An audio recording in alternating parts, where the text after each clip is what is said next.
gentlemen, boys and girls, welcome to the ESR Aragón Madness with the GTO Classic Round 3 at nationallayout.org.au.combustible. I am very attractive, and with me as always is the man who suplexed 32 monster trucks in a single afternoon, Michael Magus. Ooh, I feel very special about that now.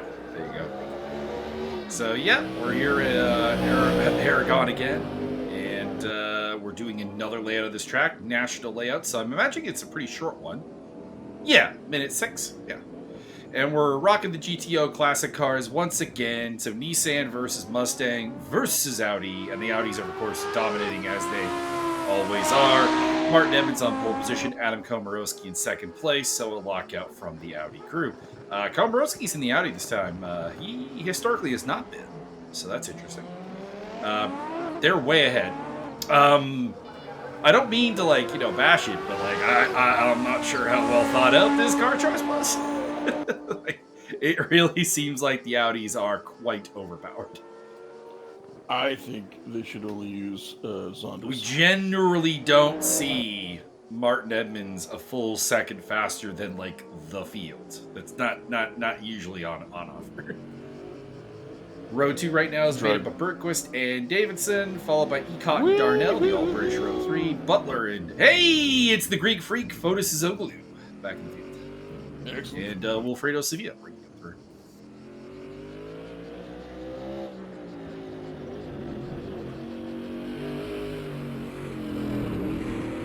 Now, I feel like if you were to do this, they should make you only allowed to use the Audi once or something. That would be the key. That's your hot card round. You know what I'm saying? That's your blue shell. I think you should be forced to change car make and model every pit stop. Or okay, the blue shell's not really. Blue shell's offensive, so it'd be more like the star, or the orange mushroom, or the bullet, in Mario Kart terms. Or the boule, the champa the champa flower, not flower, the big chain chomp. Boom, that's the one. Thank you. Now, if only you could solve my other conundrum, which is I saw a short from 12 Years a Slave, and it's bugging me that I know that I've seen the actor in it before. Not the star of the movie or anything. This is just one of the random slams. But it's I know you. I don't know where you're from. I don't know your name. You don't appear in the Wikipedia article for the cast. Oh, really? It's bugging me so much. Yeah, because I can tell you exactly where you've seen Chuto. Oh, no, that I know, and also obviously Brad Pitt, Michael Fassbender, Benedict Cumberbatch. Very very big name movie. But this is one of the just kind of he's in I don't know, maybe 2-3 scenes. Anyways, here we go. Martin Edmonds in the yellow Audi leads the way. Adam Komorowski in the red Audi in second place. Here we go. We wait for the flag. And off we go! Whoa! Somebody loses immediate control, and that's James Butler in the wall. Off you went. Indeed.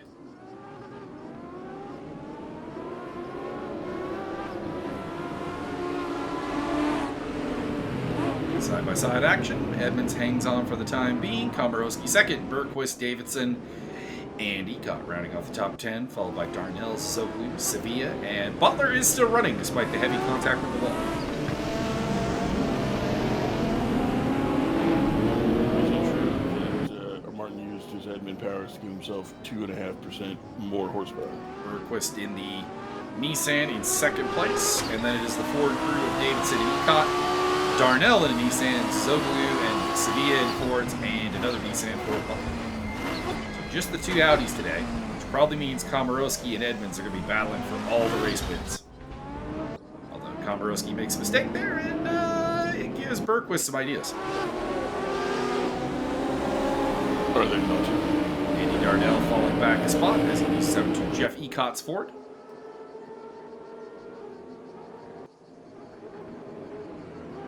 But overtakes him again because that Nissan appears to be much more powerful than Ford. But it also does seem to be a handful because I could be wrong, but over the course of this series, we've seen a lot of Nissans just randomly lose control.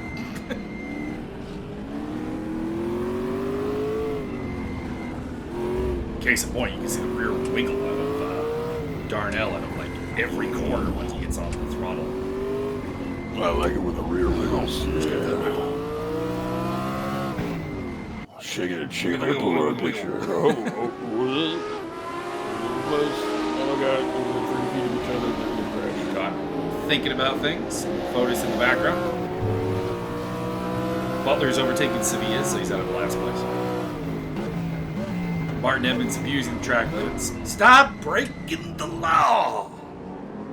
Or at least be more clever about breaking the law. He's also lost the lead. Komorowski's actually out in front. I say that as Edmonds takes the lead back into turn 1. Escorts Komorowski to the very edge of the track. Komorowski hangs on, though. Not perturbed.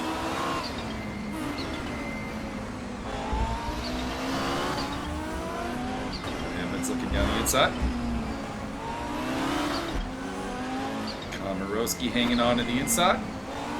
And for the time being, he'll remain ahead. I like this layout. Very twisty, very interesting. Although probably not in any way suited to these cars. Bergquist is hanging on as well as Davidson, so a couple of non-Audis doing well on their day. Jonas Bergquist and Steve Davidson. Was Bergquist new or was he here before? I'm trying to think.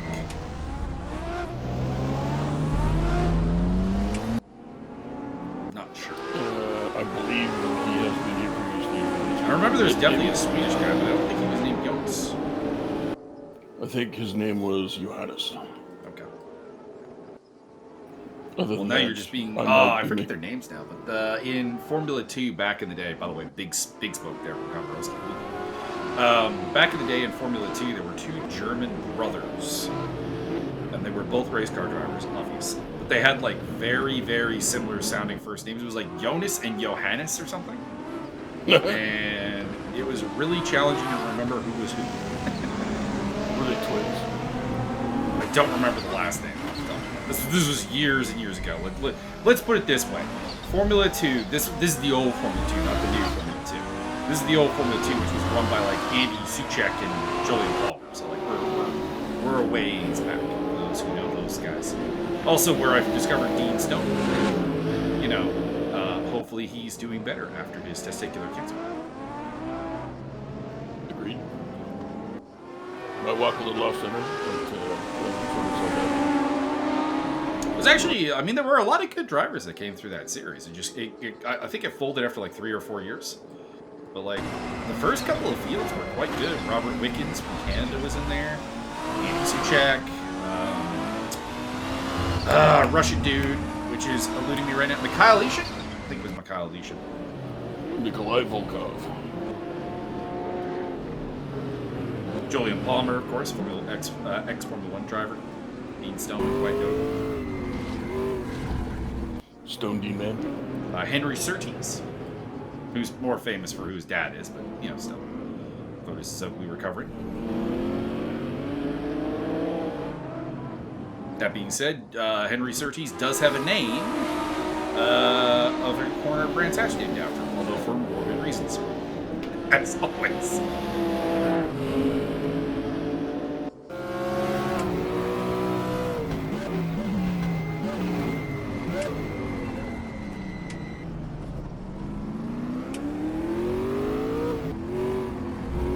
I'm kind of interested. Go look it up. Michael, is it true that the winner of this race may explode? Probably not. I imagine that would be rather rude for the winner. I suppose. I also feel like normally when things explode, it's usually the guy who's in last place, not the guy who's in first place. I could be wrong. I think that's the case. But then how would we do a top 15 winners grid? Yeah, there it is. I found the right Formula 2 series. Let's see. Can I find it? Let's see here. Oh, Jeff Ecott making the overtake happen here. Maybe. Excuse me. I'm coughing. I'm dying. Send an ambulance. Call the ambulance. Ecott is through. Notable drivers in Season 1, Julian Palmer, Alex Brundle, the son of Martin Brundle, of course. Henry Surtees, like I said, son of John Surtees. Tobias Hagewald is, I guess, a little bit interesting. Jack Clark raced in IndyCar for a hot sec. Robert Wickens, like I said. Mirko Bortolotti, Kyle Nation. Natasha Gachning, which is one of the more interesting female drivers from back in the day. Oh, Fotis. That's not good, Fotis. The champion Andy Suchek. Milos Pavlovich, which is like the most famous driver Serbia's produced. One more for Milos. Not saying that is a particularly impressive feat. We do not have a good history of racing. Tristan Valtier. And then in Season 2, which is where I think I'll find the brothers I was talking about. Had Julian Palmer, Ricardo Teixeira, Plamen Kralev, who was a waste of time. So the deal with Plamen Kralev, he was like pushing 40, and the Bulgarian Tourism Board put money behind him to race. Nice. I don't know what they were trying to achieve. As Wilfredo Sevilla goes off. Mihai Marinescu, Jack Clark, Kevin Stoops. Here it is, Johannes Theobald and Julian Theobald. Okay, so it wasn't that similar. My apologies. Good old tilts.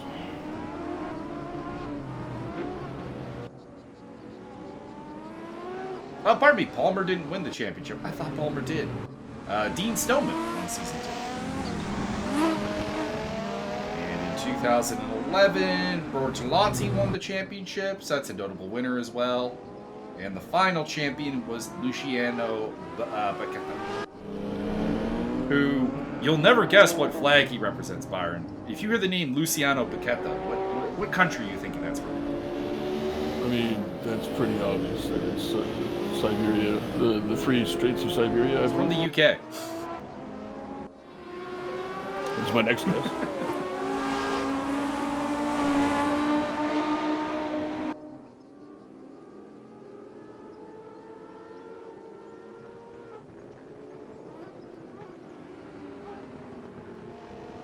It's the second. Well, no, okay. The weirdest flag in all. Well, okay, two odd flags. Situation. Number one is Bertrand Gachot, just because he raced under like 4 different flags. Like, weird. He was. I want to say he was Belgian by birth, French by like it was one of those he changed all through like the lowlands area. And the other one was Ed Jones and Andy Zuber, who both raced under the United Arab Emirates flag. Despite being, how should I put this? Clearly not of that culture. But what about the disjointed Arab Emirates? I mean, that's just all of them. Calvaros continues to lead for Martin Edmonds. Bergquist in a pretty, let's be honest, dull 3rd place. Davidson's pretty alone in 4th. Darnell, Ecott, Butler, Sevilla. Not much going on right now. Everyone's kind of spread out. But these cars do create, how should I put this? Self-inflicted action every so often. Oh boy, As, oh boy. Alfredo Sevilla heads off.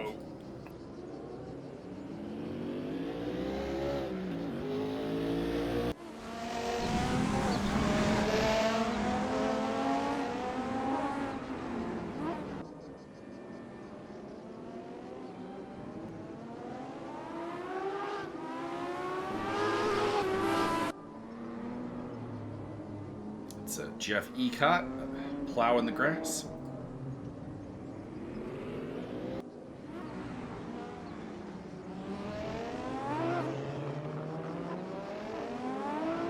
Maggle, I found out about some soccer shenanigans that your people have perpetrated. I mean, you'll have to be more specific. It was the time that the Albanian guy flew a drone into a stadium with the super nationalist flag on it. and Serbia got mad. I mean, I would still say that our best thing is from Real Football Factories International with the Yugoslavian Championship game, where they give the timeline of 5:08 military enters stadium to try to pacify the riot. 5:17 military retreats from stadium. Oh, Jeff, that's a hell of an entry to the pits. Hell yeah, get her going. And there's James Butler off. Mind you, I'm surprised we haven't seen Butler off more, given that he's been driving this entire time. But oh my lord, what have you done to that car, Jeff?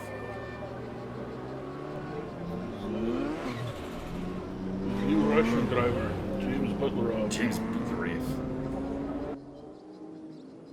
James of the Butlerian Jihad.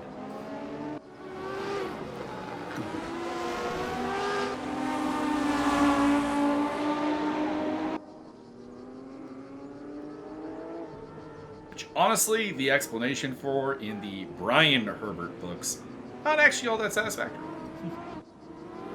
That's because Brian Herbert is a tool bag. It's a weird thing for me. Brian Herbert is a perfectly competent author, but yeah, no, he just could not finish his dad's work. No, his dad's work was done. Dude wrote 6 books. It was over. It was. Well, in fairness, Frank was planning on writing a 7th book, so he was not done. No, he wasn't. No, he actually this part is documented. It was a 7th book. No, if he really wanted to do that, he'd stay alive. But obviously, well, number one, the funny thing was that, like, when they were talking about that, I'm like,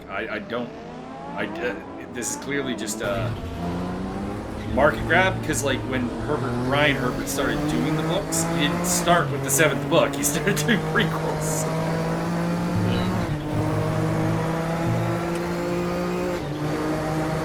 Might I recommend, if Brian is such a competent author, go competently author your own goddamn books. I've read some of his books. They're not terrible.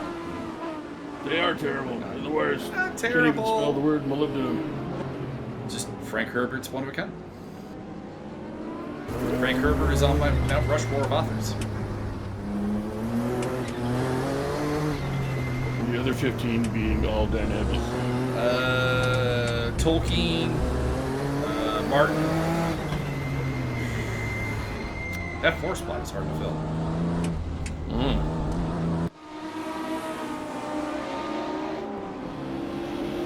Like, based on the number of books I've read, it's probably Abnett, but no, it really should not be Dan Abnett. I've read a lot of Dan Abnett and Michael A. Stackpole just because of what they write. Fair enough. I have too many to make only 4. I'd have to kick somebody very good off the list. The only sort of, like, extended universe author that I possibly would consider for the Mount Rushmore would be Timothy Zahn. Not familiar with him. He's very good. He's the one that did the Thrawn stuff in Star Wars. He's very good. I read very few Star Wars novels before they were all thrown in the garbage by Disney. Yeah, I liked the Stackpole stuff, and I liked the Zahn stuff. The rest of it, hit and miss. There was a very good trilogy about Han Solo and his kids. Han Solo trilogy. Is it? It's I don't know. literally called the Han Solo trilogy. Is it? Okay. It was like Attack on Centerpoint or something like that, and there's a couple other ones. I enjoyed those very much. And then I think I read a couple other Komorowski was ones off here the and track, and Martin takes the lead on the last lap. Heading towards the line, Martin gets it. He put the oil slick down. He got the job done. By the way, drive through penalty for Wilfredo Sevilla. No. I don't think it really matters. It's going to bump him all the way down to on everybody. Place.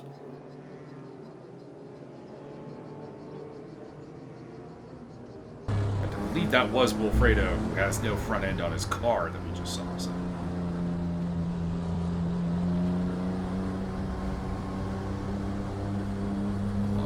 James Butler as he cools down.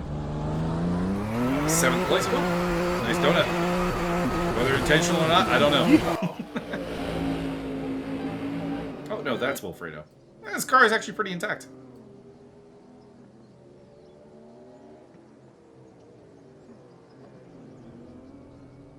All right, we move on to race number 2. Welcome to the death race. We'll all DNF eventually. I don't think that really works when there's only one person that DNF the first race. We all DNF in the end. Wait, that got dark. I'm sorry. It got very dark. Needlessly so. Needlessly so.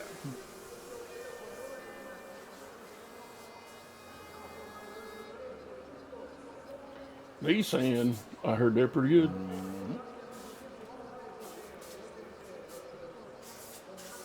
My grandmother had a kind of like a golden orange 280 ZX back in the day. It went very fast.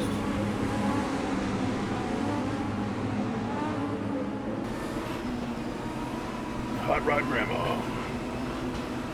Mark Gibbons with the onboard. We're showing only 8 cars in the field on the tower, but that could be the famous replay glitch. Where, well, no, I think we only have 8. Okay, we have officially lost. I'm imagining Zizoglu. Contact, one of the Mustangs off. That was Butler and Ecot getting into it. And Wilfredo Sevilla, as a result, is in the lead, followed by Andy Darnell, and then it is the Audi of Komorowski and then Davidson. Edmonds is up to 5th, Bergquist is 6th, then it is Butler and Ecot in field.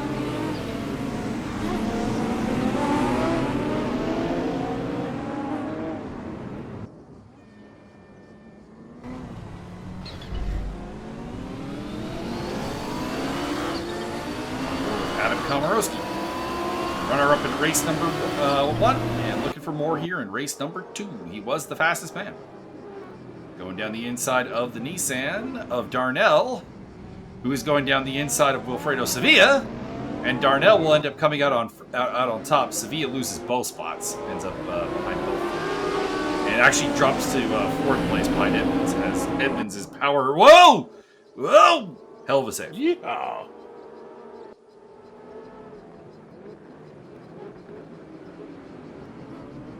Perfect opportunity. Put him in the wall. Bergquist overtaking Davidson in the chaos. Whoa, Zaviza. Yikes. 25 years of Ford Mustang in the barrier.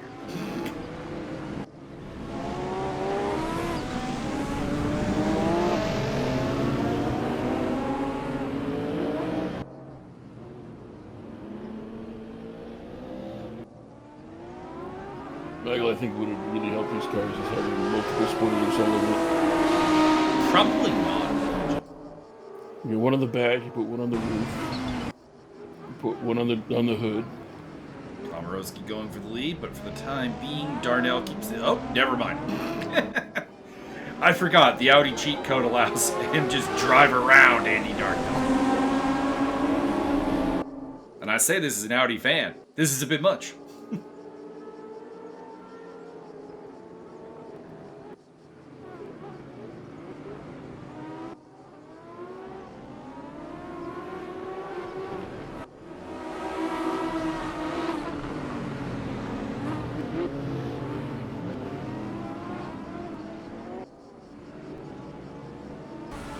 Michael, is it true that Adam Komorowski is secretly a Jacari? Could be.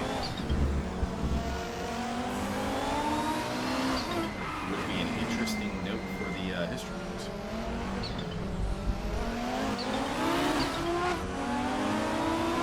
Just out of curiosity, I'm looking up if the Ford Mustang in GT3 racing has actually made a successful return to the field, or if it's been going over like a wet fart.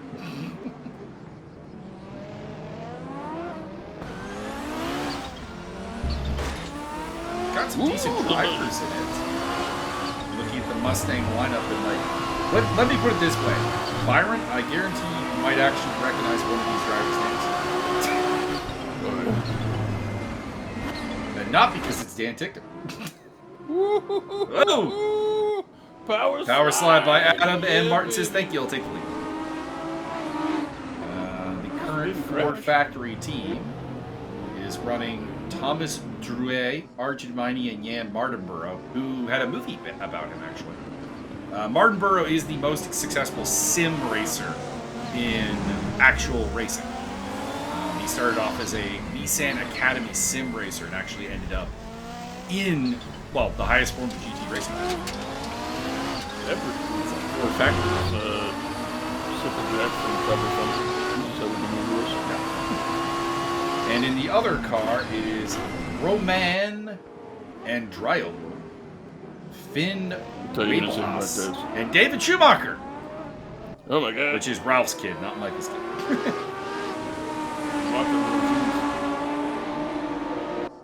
And how are they doing? It's only been 2 rounds. How's the Ford doing?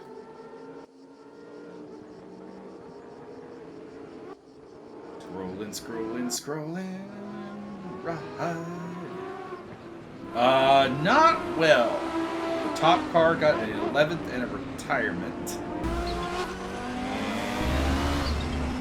And the other car appears to be pointless. Oh, wait. Did I miss it? Is it higher up? It's below them all. No. Control F. Well, maybe. Oh, there it is. Yeah, 34th and 19th. Yeah, that's not great. Dead last actually belongs to the Garage 59 crew of Dean McDonald, Louis Pret, and Adam Smalley. That feels like a bad last result. Vince McMahon made Chad Gable into Shorty G. Oh boy, that's not great. Jonas Bergquist off the track. The Garage 59 team is, of course, longtime runners of the McLaren, and they're currently running the McLaren 720s. And the Messerschmitt ME 105.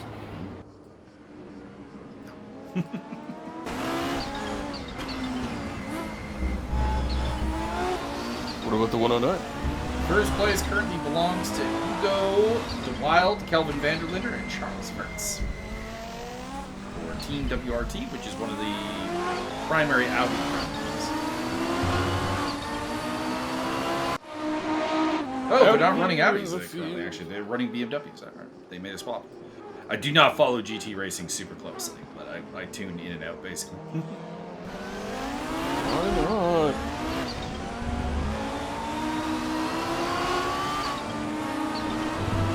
I remember all the BMW M6 like factory teams at the during the end of that car's reign, basically like looking like the saddest, like, you know, battered like partner ever, being like, please, can somebody please offer us a factory contract to run a car that is not this thing? We'll take anything at this point. No, bro.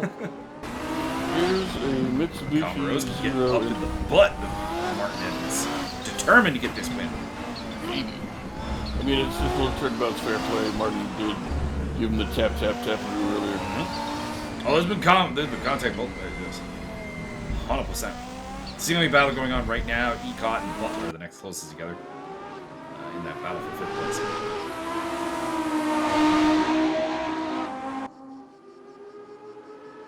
Looking down the inside. And Martin tries to close the door. And Komorowski is, like my grandmother, going door to door from Joe's Witnesses, not accepting it. Oh, wipe out. Whee! I think that'll give the win to Martin. Pretty close. I mean, whoa, Komorowski's out. The contact didn't look that hard. That's weird. I'll promote Darnell to 2nd, Davidson to 3rd. It's Butler having a much better race than race 1. And Ecott, Bergquist, and Sevilla.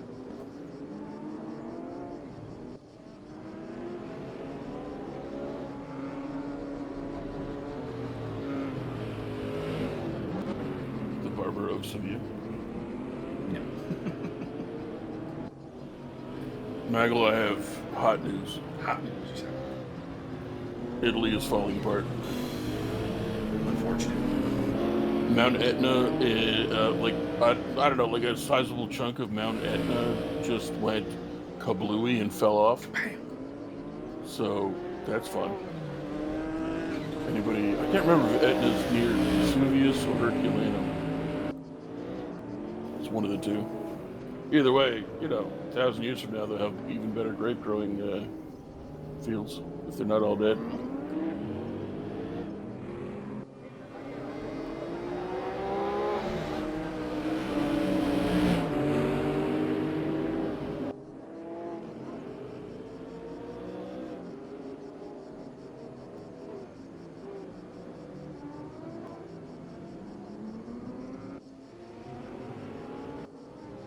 Oh boy, James, oh James, boy. that's not good, James. No, it's fine. He's just enacting weight-saving protocol 3. I think he just threw away at fourth place. Just getting rid of all that sheet race. metal up front. No.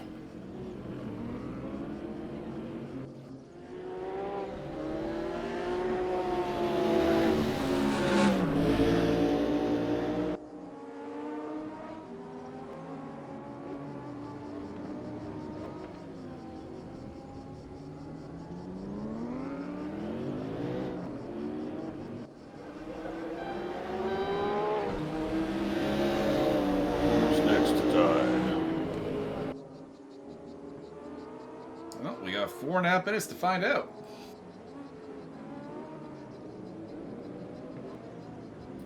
Will 14 of Martin's extra pistols shoot right through the hood? Directly through the hood.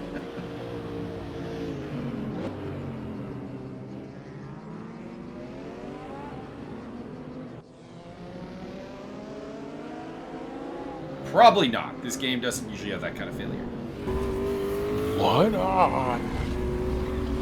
I think if I were to honestly answer the question, it's probably because we really don't want that kind of realism.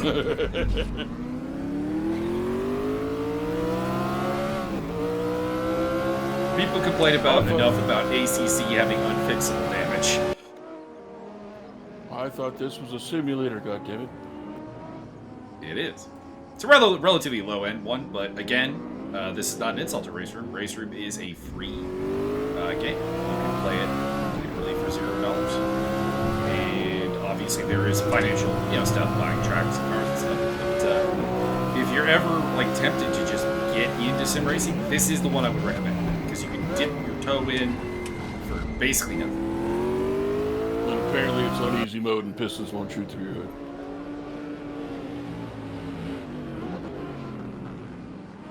And the free stuff has a relatively solid variety of cars and a couple of tracks, so you can definitely get a feel for it.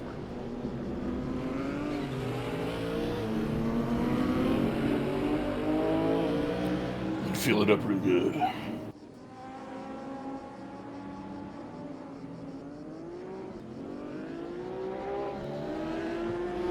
Andy Darnell, you are a horrible person and you will be chastised. Fined 9 million credits for violation of track laws.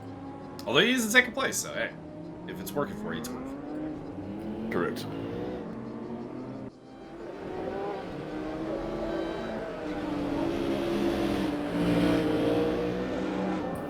Just be more efficient in your cheatery. Don't do it in front of the judges.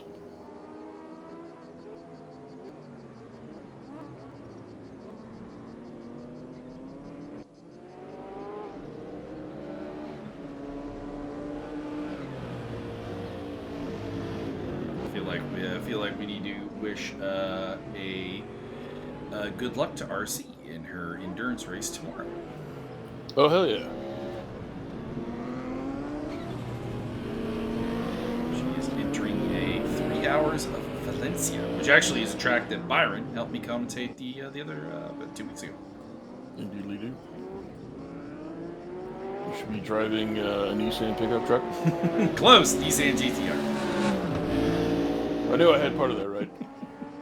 She will be driving Godzilla.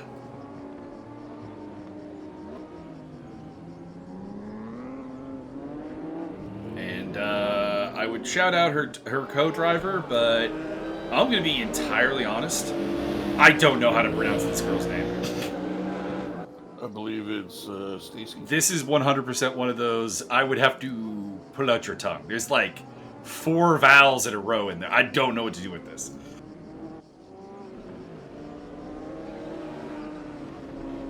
She's from Curacao. Do with that as you will.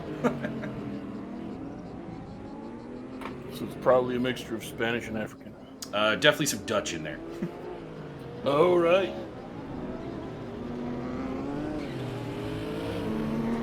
Probably some like Oogler vendor bleeding.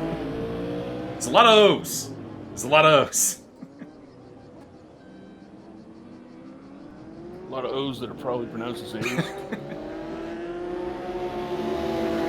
Where's Stop Meals? Yeah.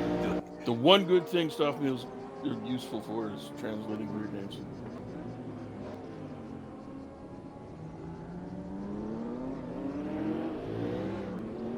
No other talents whatsoever. Just weird names. Not at all. Not at all.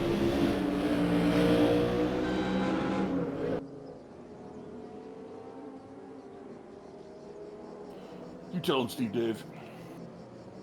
As we enter the last lap here, Edmonds well out in front. Darnell being tracked by Davidson. Kind of just waiting for him to make a mistake. These Nissans are prone to that. And then it is Ecott, Bergquist, and Sevilla. Sevilla's on the lead lap for a change, so we're going to give him a big chest up. He finished 2 laps down last time to everybody, so to see him on the lead lap, that's a huge improvement. Hell yeah. Will Fredo or will not Fredo? That is the question. Pay the track limits then. Whether it is Noblet, Separatist Legionnaires, or Motocraft, or just shoot them. Steve Dave looking around the outside. Getting close, but getting past these Nissans appears to be quite difficult when you're not in an Audi. They seem to have absolute monster engines, which, you know, is a Nissan trait. Across the line, 2nd place for Andy Darnell, 3rd place for Steve Davidson. And this is Jeff Ecott coming to the line in 4th place. Get him, Jeffy. And there is Bergquist in the Nissan.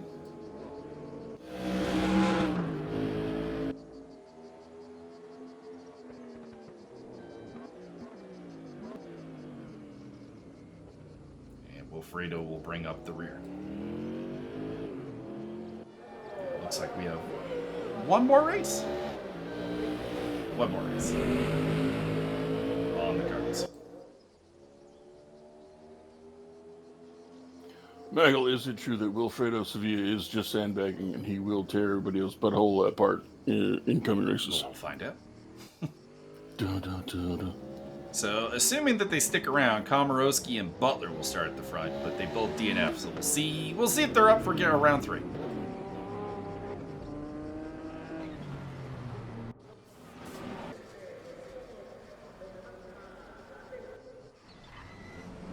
Nope, they're still here. So Adam Komorowski will start from pole and look to finally end the Martin Edmonds win streak.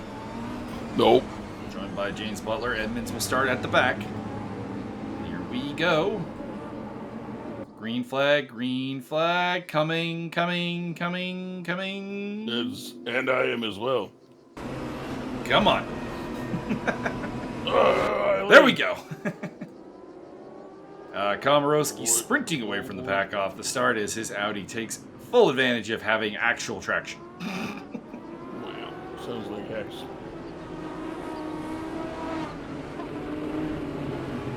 Butler, Ecott, Bergquist, Sevilla, or probably Davidson, Sevilla, Darnell, Edmonds.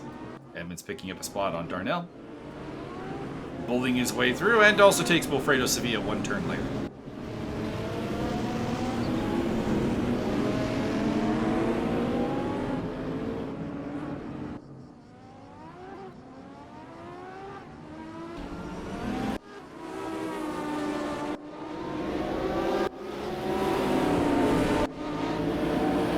There's an overtake of the banana machine of James Butler.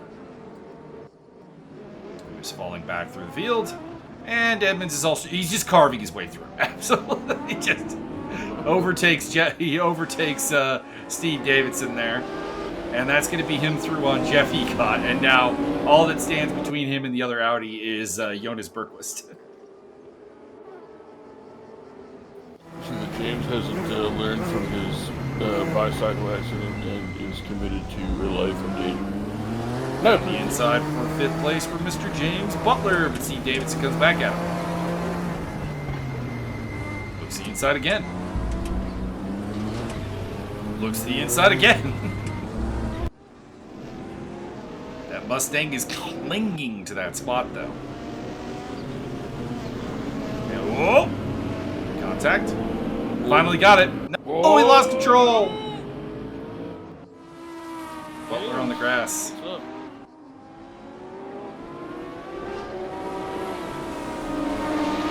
Games Butler. You need to go see Mr. Games Workshop. Well, down the inside of Bergquist and into 2nd place. And just like that, it's an Audi 1-2. We have returned to our normally scheduled program. Audi's kicking the crap out of everybody else. And Komorowski gets DQ'd! No! What? What happened? I believe he may have murdered a child. Well, I think he would get arrested for that. I think Well, first Bad the Boys DQ. would be being played right now in that case. Well, I was about to start saying, but you've ruined the surprise. Or at the very least, the Sopranos theme.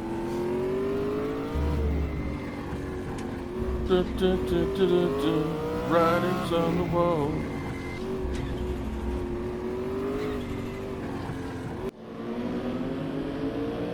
Johnny Tight Lips, do you see the shooter? I see a lot of things. Tony Saludo sends his regards. Or with Steve Dave again. Seems like he is our central character today.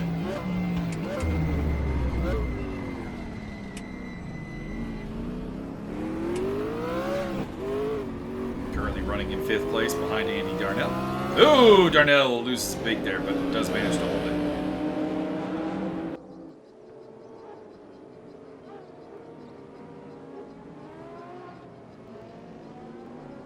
And Martin Edmonds starting to run away with this, like we saw many times from Juan Maria Lopez when his teammate Yvonne Muller would retire in the Citroen.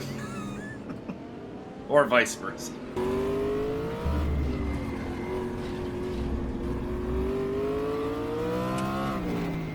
What's this about Juan Pablo Montoya? Juan Jose Maria Lopez. Very, very talented Argentinian driver who won a couple of WTCC championships. Does this involve Ricardo Montalbán? It does not. No. Fooey. Fooey, I say. It involves our boy Rob Huff. I say our boy because he's one of the few race car drivers who's kind of a little fat. As well as the very funny Tom Cornell. And also, I did like that the WTCC always made a big deal about Speed Schmidt racing with the winner to the Nordschleife. I remember, I want to say, it was the year she raced for All Inkle at the race. They ran a whole package where a bunch of the race car drivers were like, nah, she won't come back again. She came here last year. She doesn't need to come back here again. And then, like, she just pops up and says, hi. And you get Tom Cornell and Gabrielle Tarquini, who have, like, a natural little bit of, like, comedy to them, just going, ah, crap.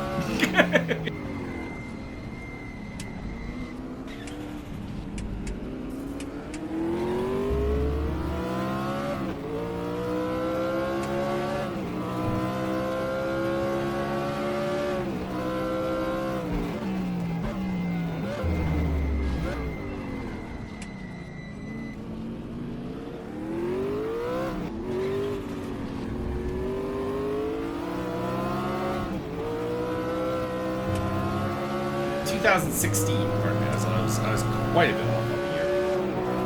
2016. race in 15 and 16 for hauling goal scoring a pair of points.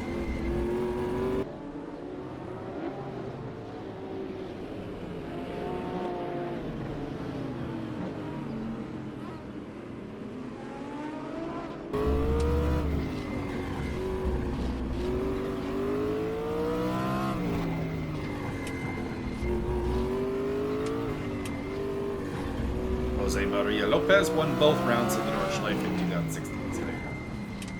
Dominated. But what about Juan Pablo Montoya? Doesn't race touring cars. Why not? Would be the answer. Sounds like he's been excluded based on the fact that his name is Moyo Caliente. I think he just lacks any interest in racing touring cars. Pays a lot less than Formula 1 and all the other things he does. Fair enough. His son, Sebastien Montoya, is currently in F2, I think. F2 has become like a real home for like, I don't want to say Nepo babies because they're like relatively good drivers, but like all the like next, like the sons of former drivers. We got like Charlie Verts in there, Sebastian Montoya, David Schumacher, Mick Schumacher was there not too long ago. Is he Irish? So how's Sebastian Montoya doing this season? I haven't been following F2 that closely. Sebastian. 8th place with 2 podiums.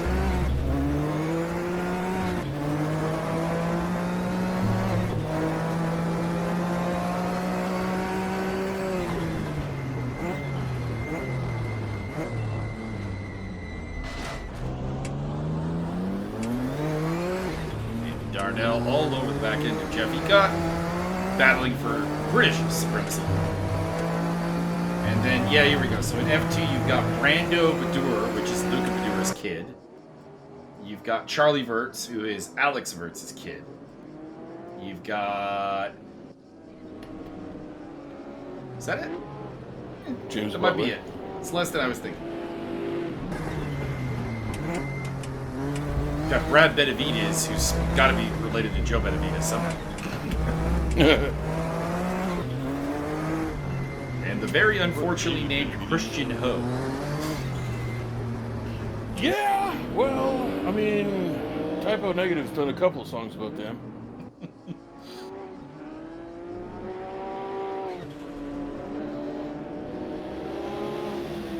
Everybody go out there and listen to some Typo Negative. I recommend starting with My Girlfriend's Girlfriend. Oop. Oh boy, There's oh James boy, oh Butler boy, oh boy, oh Finding boy. a shortcut. Car 57, where are you?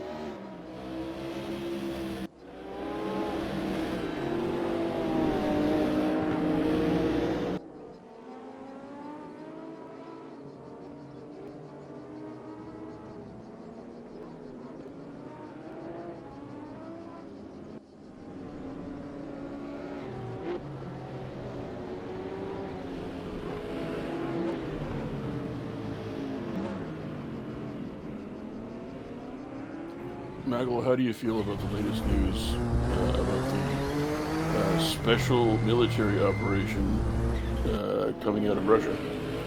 I mean, I do know that Ukraine managed to not tell the Americans shit, and therefore their counterstrike actually worked for a change. Yeah. That's a lot of damage. Anybody who is listening to this now doesn't know what's going on. The Ukrainians unleashed they smuggled a shitload of drones into Russia, parked trucks near large air bases, and then remotely set off these drones that were programmed with AI apparently to recognize high-value air targets, and blew up like 41 strategic bombers. That's, somebody calculated the cost at like something like $7.8 or $7.9 billion of planes they can't replace because they don't know how anymore. Yeah, no, I'm kidding. My goodness. Very funny. weird denials from Russia that attacks in all these other random places also didn't work, and the rest of the world's going, what do you mean?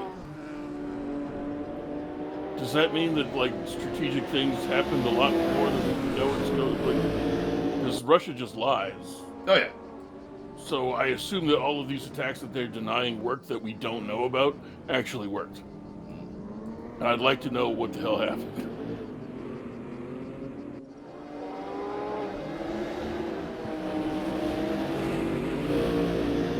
It's all lies and American propaganda. Yeah, Slava Ukraine. All right, 3 minutes and 20 seconds left. Edmonds more or less just running away with this thing. Bergquist pretty solid in second place. Darnell is hanging on third, but he's got Ecott and Davidson chasing him in their Fords. And then it's Sevilla and Butler. No, we lost. No. My eyes were deceiving me for a moment. I mean, they are pretty small. Why are you making fun of me? It's not to make fun of my time. I don't know. Just the concept of you having very small eyeballs for some reason made me laugh internally. I do squint a lot. Well, I mean, it's because you're sick. As well am I. But I wear the spectacles.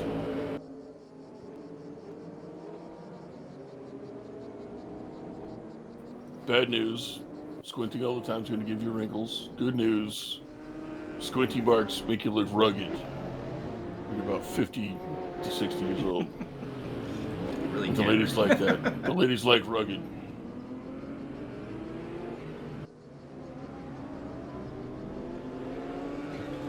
You look like Clint Eastwood. Yes.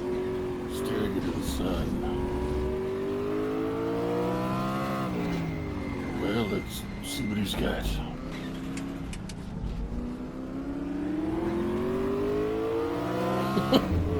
I don't know if you've ever seen the Jim Carrey, because Jim Carrey was in one of the Dirty Harry movies as like a fucked up rock star, all jacked up on drugs. I think it was the Deadpool, I think. And so, I don't know, I guess Jim had all kinds of ideas, and you know, it's Jim fucking Carrey. So Jim comes on stage or on set with all kinds of like energy and ideas and like rants. I guess he just ranted at Clint for like a good solid 5 or 10 minutes or something like that. And Clint just sort of, as Clint does, just sort of like, well, let's turn him loose and see what happens. Wilfredo with a big old U-turn. Can Ecott pry this podium from Andy Darnell? Can Steve Davidson completely take the scraps when they inevitably hit each other?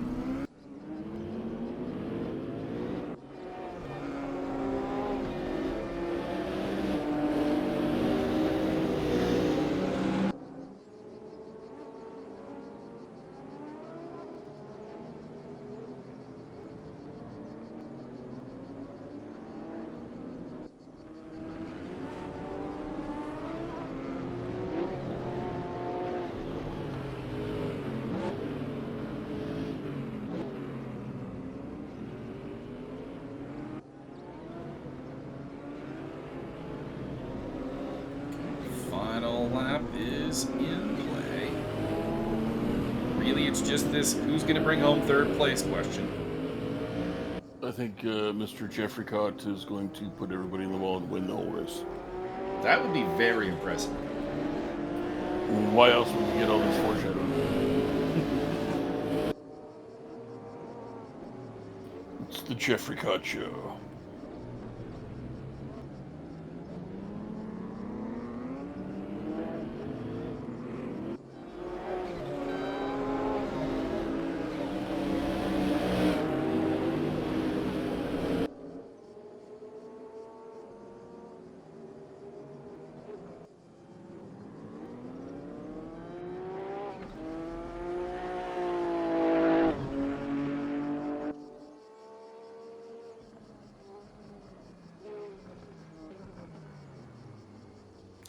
Martin has taken the win, although a bit anticlimactically. Martin Edmonds is the finest Canadian driver in this entire field of Canadian drivers. He's only marginally better than Steve Dave, though.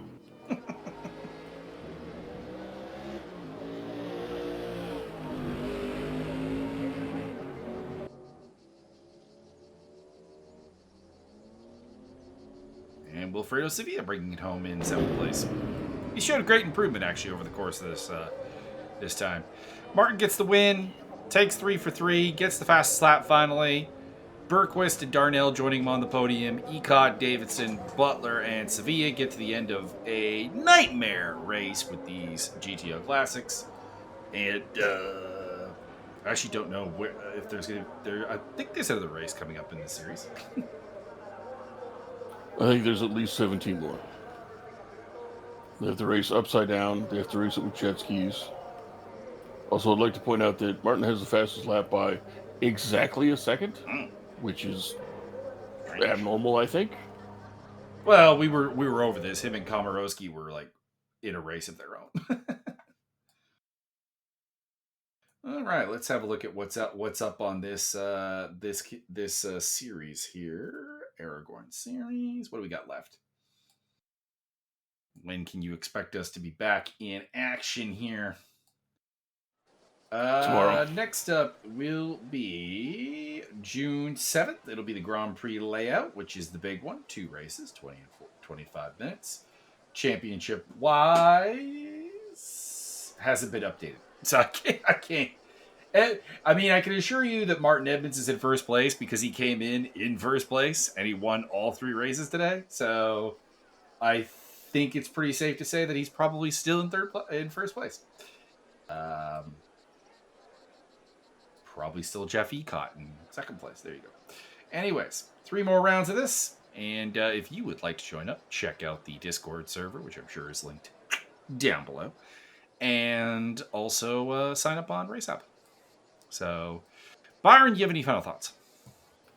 The concept of casual sex thus implies the existence of ranked competitive sex.